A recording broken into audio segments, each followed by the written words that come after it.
am Lynne with Softsquares. Today is December 17th, 2025. I am doing the daily box openings for the 2 Advent boxes that I put out. And I put out a B box, which has 25 days of Advent, and that started opening on December 1st. So this whole video series goes back to December 1st. And now I have added the A box, which is a 12-day box. That started on Sunday, the 14th, and we are now to day 4 on that one. So I'm going to open these 2 days. We're going to make some projects, but I want to show you what I have going on right here. I have a snow globe, my little snowman in there. I tried to get festive today. Day 4, box A. You get this cute little reusable bag. In it are a couple of things. We have thread and the Courthouse stepped paper and this. It says this 100% Egyptian cotton thread is perfect for quilting. The 60 weight thread is very low lint. Quilters love it because it is strong but light enough to let your seams lay flat. Wonderfil makes a new Riley Blake thread called Confetti Cotton. This spool is the same but with the Wonderfil branding. Both lines are in my shop. The Courthouse papers are an easy way to get perfect lines and perfect blocks. Watch today's video for a tutorial. Well, you're already watching the video, but stick around. There'll be more information on this at the end. So now let's see what the elf had to say about the A box. The elf says, who can't use this? Always nice to have on hand. Is there a special one your machine likes better than another? That's a good question. Now we're moving on to B. Now B box came with a bingo card in there. And there are still some B boxes available. We overbuilt them this year, so there are quite a few still. So grab it. But the B box had a bingo card, and in there we're playing bingo. I have this bucket of bingo balls under here, which I'll pull out after I'm done doing the B and before I go into the tutorials. So hang tight for that. So those of you that have been playing every day, don't worry, numbers are coming.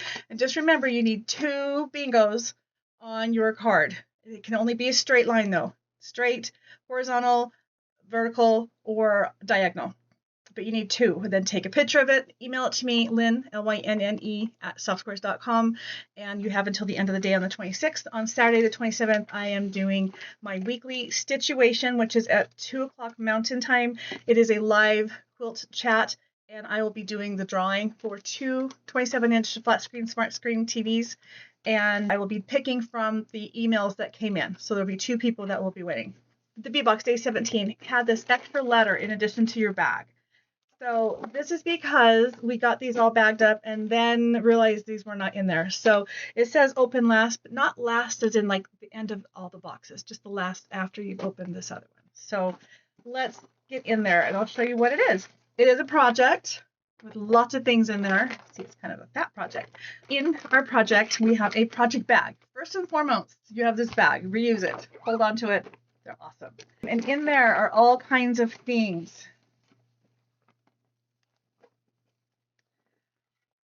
We have our note, which I'm going to read, but we have all these little things. There's something called a Lynne kit.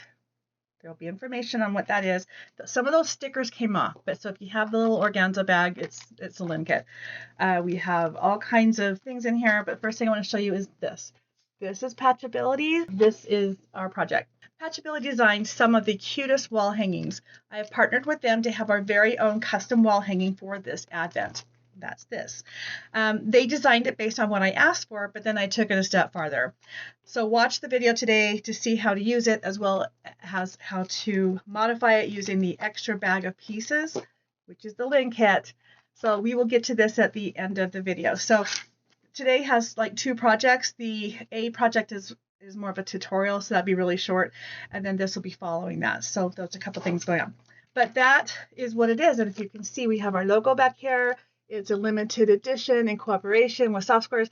We get this for a 6-month preview, which means I've had this for probably 2 months. And in the spring, she's going to be releasing this to everybody.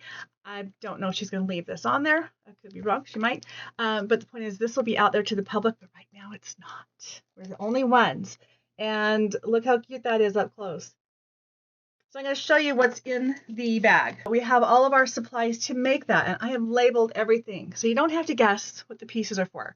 So I have cut the parameter, the outside piece, the big size, and then you cut it down. Okay, everything is labeled, everything is in here, and in addition to your project, you're getting your batting. Now, when I kit the Patchabilities, I don't normally send you batting, but I do send you with stabilizer, and that's what this is. You also get your backing piece, which is normally part of a kit when I do that. But just so you know, everything's here. You're also getting embroidery floss. This is just a nice sample pack of a whole bunch of different colors because Patchabilities typically has, and so does this, some hand stitching. And there's just a little bit right here, and then there's this clothesline that runs across there. So just a little bit, but this way you have a nice little variety for this and for future projects. I'm also giving you a package of needles. Yours might look a little different than this, but this way you have the hand needles for your embroidery floss. You also get, depending on the package, some of them have this, which is a needle threader. This is amazing, but it's not in all of the package, just some of them have the black ones. There is the kit. Now I'm going to explain what's in this Lynne kit. Now this is separate, so if you just follow the instructions on how to make this, everything right here will get you to this point. And applique is typically what Patchabilities does. So the barn is appliqued, the quilt is appliqued. You do piece the border on it because that's a border, but you're going to be actually piece these little spools down there. This is the hand thread, but you're going to applique. It's a really applique. There's not much to it. You have the barn, the roof, the white door, and then the pieces of the quilt. Now you're actually going to piece the quilt before you applique it on, but everything you need is right here. But this little bag lets you modify your little thing to have a hanging quilt on the clothesline because we're quilters. We want to see I want to see a real quilt, not just the fact that that's real piecing, which is amazing, but I didn't want to applique. I wanted it free flowing and freestanding. First of all, let me show you what's in here. And then I'm going to show you the finished project, and then I'm going to show you some tricks on how to build it. In the Lynne kit, you have little tiny clothespins and your clothesline, so you can actually make it hanging. You're going to need the backing and binding for your quilt, and that's what these things are. They're all part of the same line of fabric, and they're even labeled. That goes with the quilt that's in the big kit. And then this you can use as your batting, so it's a lot bigger than you need. It's only like a 7x7 piece, and this is like, I don't know, 9x9. It's pretty big. So that's what the Lynne kit is, and that only pertains to if you want the quilt on the clothesline to be free flowing, and I'm going to show you what that is. And I'm kind of getting myself by kind of jumping into the tutorial, but I promise we'll get to the alpha, then the bingo balls, and then I'll do more. Stick around with me. All right, so this right here is the applique, or with the project with the quilt on the clothesline. Isn't that cute? There's instructions in this envelope. This is my solution to explain how to make it with the clothesline hanging. And one of the things that I talk about is that I would highly recommend tacking the clothesline, like on the side of the barn. And in another one that I made, I actually tacked it in the middle so you don't see it, because as you can see, the weight of the quilt does make it sag quite a bit, and it's a lot of give. So, but the barn doesn't have a door, and then this one is actually not top stitched. It's just pressed on there, but it does have the backing and the binding on here. Let me read you what's in here. This is a special project. First of all, it says what to do with the Lynne kit. That's the very first thing in there. And then the next page is directions for using it. So you're going to read the one that has the blue header. This is a special addition to the project. You can choose to do it or just follow the pattern as it is written. I will show you how to create the project as well as how to modify it using the kit during this video. I worked with Julie at Patchabilities to create this fun wall hanging that's in our boxes. It is exclusive to Softsquares until spring. Then it will be available to everyone, but you get it first. After I got this in my hot little hands, I could not leave well enough alone, and well, this is what happened. The Lynne kit will allow you to make the miniature quilt actually hang on the clothesline. The additional items in the bag give you what you need to complete the little quilt with backing and binding, as well as what's needed to hang it within the project. And that's the clothespins and the clothesline. Now you can have fun and switch out the quilt with the seasons too, because the quilt quilt is not attached, just hanging with the clothespins. Please be extra careful with the little clothespins because they are very fragile. This is why you're getting extras. If you need more of them, you can get them at Michael's, either in-store or online. I have extra kitted patterns with the Lynne kit. If you know others who would like one, they will be available on softsquares.com after December 20th. I hope you enjoy this project no matter how you choose to make it. Happy stitching. I don't know if I'll read this, but I'll walk you through that. That's why you have this additional thing, and I wanted you to read it after you open the package and could see what it's talking about. So let me go on to the elf, and then we'll come back and we'll talk more about how to make this cute thing. The elf, day 17. B-box, oh my.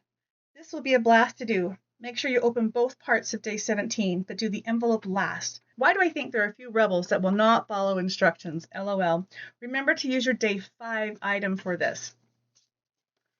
You may recall day 5 is your light board. So you're doing applique, and in your pattern, there are some pieces to trace, and this will be super, super helpful. Okay. All right, let's do our bingo ball.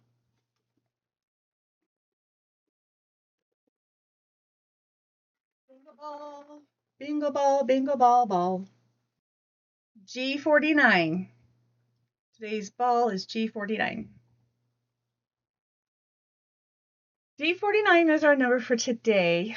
Every day there's a new ball that's drawn, so be sure to come back tomorrow. Now, let's talk about the courthouse steps. And you don't need a tutorial, it's just paper piecing.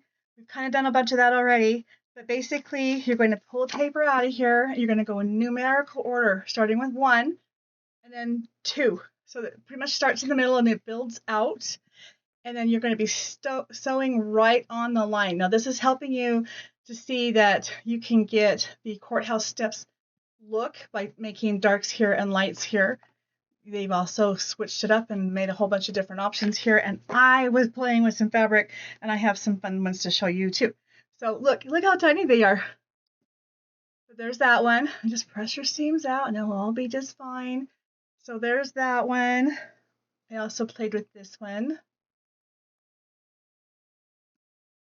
I did it this way.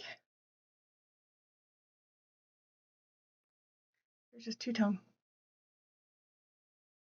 So there's, and actually all of this is from the same line, and it's from a quilt that I just finished, and so they're the scraps. I'm going to finish this. It's going to go in my UFO pile, but I'm going to finish this and then put all these together in one big project because they're all the same fabrics, same line. It's going to be super cute. This is the first one that I did, and I wasn't paying attention. The strips everywhere are a tiny bit smaller than the outer strip, and I wasn't paying attention when I was grabbing scraps, and so I did end up with a short side, which I can unpick and put something else in there or something, but I like the block except for what that happened on the side, what I did to it. But anyway, so that's the only thing I would say, caution, just pay attention to the sizes of the blocks. And let me show you what it is with the outside block. So you see this seam right here? This is your sewing seam, but the fabric itself is going to hang over on both sides of that seam because you have your seam allowance. Well, when you get to the last part, your final seam is going to be this, but you don't do that until you're sewing it together with the neighbor block. So your piece itself actually needs to be bigger because this part needs to be available to be enclosed, which is what my problem was on this one. I didn't do that. So super easy, super fun. Can't wait to see what you do. And inside they're giving you an idea of how many of these it would take to make these certain sizes of projects. And you can photocopy this if you need more. But this is a It's So Emma thing, and we do have them on the Softsquares website. So good luck and have fun. Show your projects. Okay, let's talk about the barn quilt. Okay, so I've got this right here, and I have to say this was made by Roxy. Didn't she do a good job?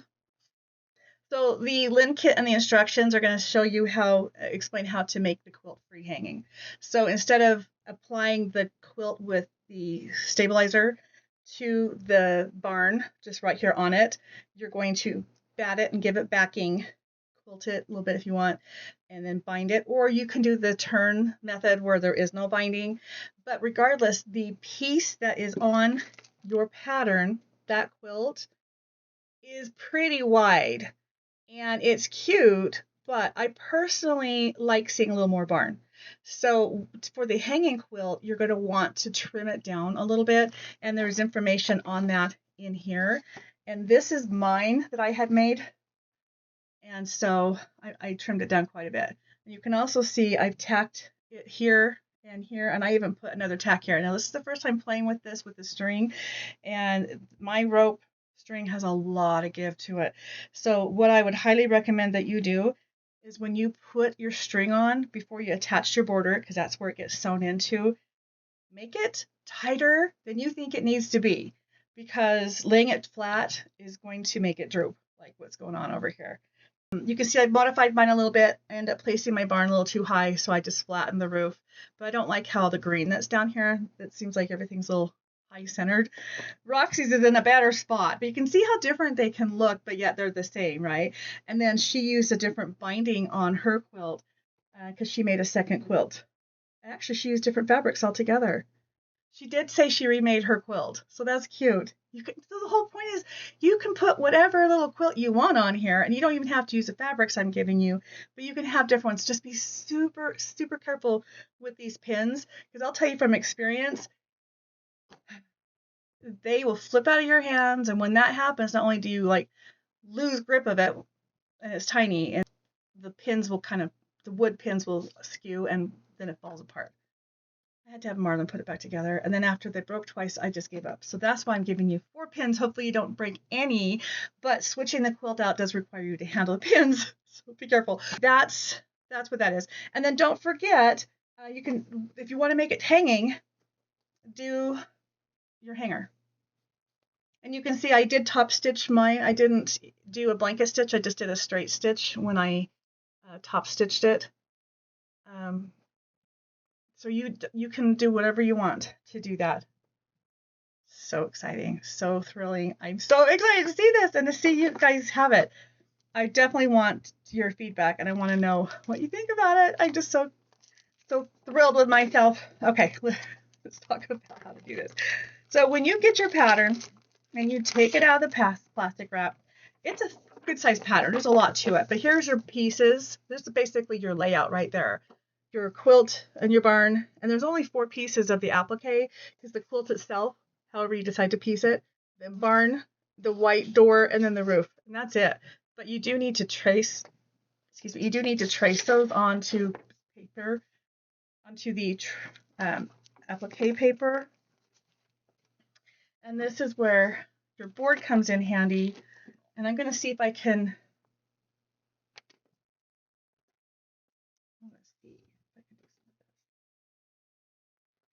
actually, I am not going to get this going.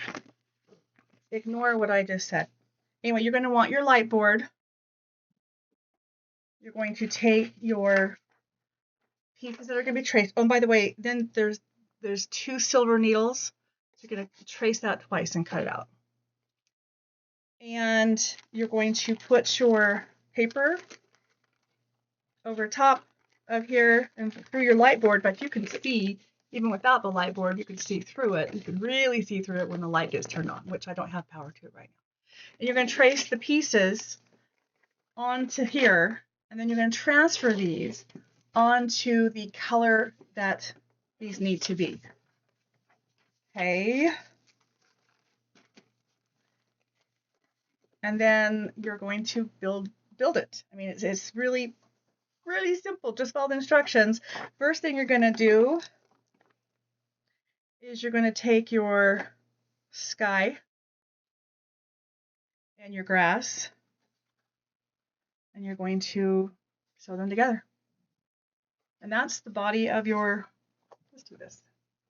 That's the body of your project, that and that. There'll be a seam right there. Before you go any further, this is where you're going to put your barn on here. Don't follow the instructions at this point. If it says anything about border, ignore the border. But this is where you're going to cut out your pieces by tracing them putting them onto your perspective fabrics. Here's your barn fabric. And you've got the white fabric, and then you've got your roof fabric, little roofing. So trace your pieces onto the stabilizer, iron them onto the back of these colors that it needs, and then cut them out. And then apply your barn, the roof, and the white door up here. I actually made a video on this when I was building mine, and technical difficulties. So that's why I don't have an actual video of me making it. Where's the pattern? Oh. Where is the pattern? Oh. All right, so see, this is actually a seam between the blue and the green. And then you're just laying these few pieces on there. And then we're going to go to piecing your quilt piece right here. And there's actually these inside to help you make half square triangles. So just follow the instructions that are over here on how to do that. Basically, your fabric for your quilt are in strips, and you're going to pair it up how you want and make your little strips. Actually, I lied. Oh wow, cutter friendly. So you can, I forgot that she does this. You can run it through your Scan and Cut or your Cricut. This is a better one for tracing because it is a little bolder. But there's your pieces. The first thing I had shown you was really more the layout. It's all the same size though. Okay. Yeah. So you're adding these two pieces. It's going to show you how to make your little quilt using that one paper, and then it also gives you instructions on how to make your little spools. And you're going to add the spools to the border before, the top and the bottom border. And before you attach any part of the border, you're going to sew your rope or your clothesline in your seams over here between the border and the body of the project. And this is where you're going to want to have that rope, little tiny rope twine, be really taut. Maybe even more stretch, or not like it looks like it needs to be stretched more. Just it will loosen up. And then I just reinforced it super good. And you're going to have some tails on the ends, and you can choose to leave them long. I left mine long just in case it did start to pull out. It wasn't going to come out. But before you sew your side seams on, you need to have your rope in place, pinned in place, and sewn on. And then you can sew your top and your bottom of the border that has your spools on it. Okay, and so right here they're having you do the border before the barn. You need to do the barn first so that you can get the barn under the rope. So you're just going to lay with this, put your barn on there, build your quilt, build your little spools, and then put your side binding or side border on with the twine or the rope sewn in really good over here.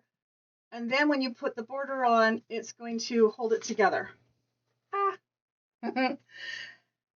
And then you hang your quilt.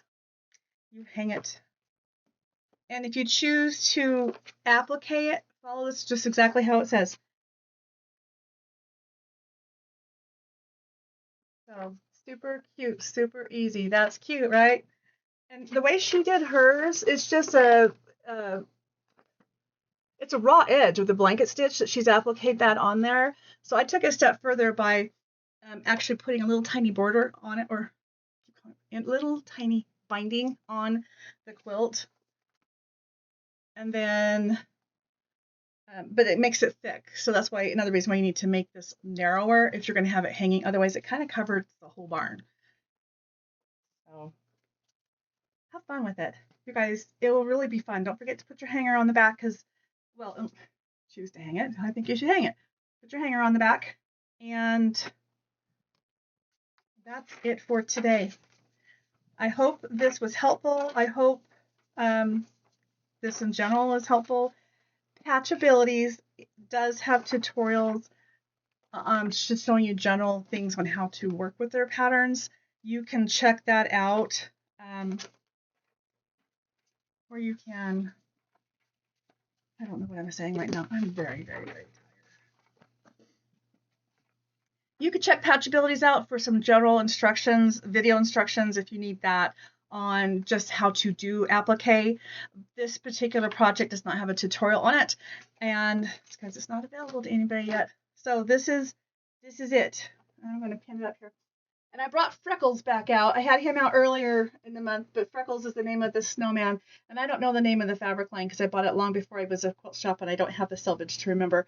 But I'm calling it Freckles because after him. Really cute, right? But here's our wall hanging. I would use it as wall hanging. So Roxy's turned out way better than mine.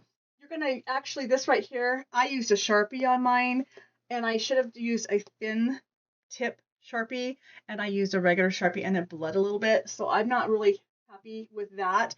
Roxy traced hers and then followed the lines. So she actually has the hand stitching on here. And so she does hand binding.